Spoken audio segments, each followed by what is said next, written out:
Здравейте, приятели! Останете с мен, ако искате да направим заедно една оценка AI базирана чрез нашия SmartVal калкулатор на този тристаен апартамент в Карпужица, който все още е в строеж. Така, избираме си София, Карпужица като квартал, Тухла, етаж 3 от 5, 90 квадрата, тристаен имот, това 300 въвеждаме.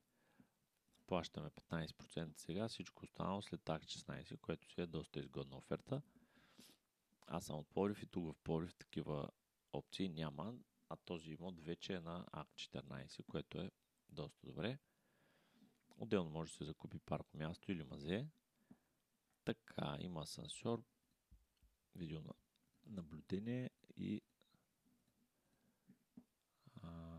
контрол на достъпа. Ще отметим и че е в строеж сградата и сега си генерираме самата оценка, за да видим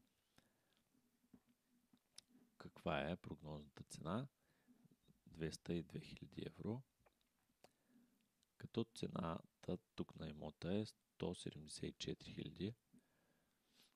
Пише, че е без ДДС. Не знам дали са го отметнали без да искат или наистина е така. Ако е без ДДС, реалната цена би била близо 200 000, така че даже малко повече. Така че AI оценката се приближава реално до цената, на която може да се породи апартамента. Може би нормална цена за този квартал и този тип имот.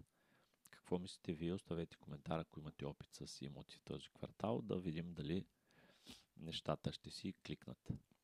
Споделете видеото с приятели или с свои колеги, ако искате да им е полезно и да могат и те да използват нашия AI базиран калкулатор за цена на имоти. Пожелавам хубав и успешен ден!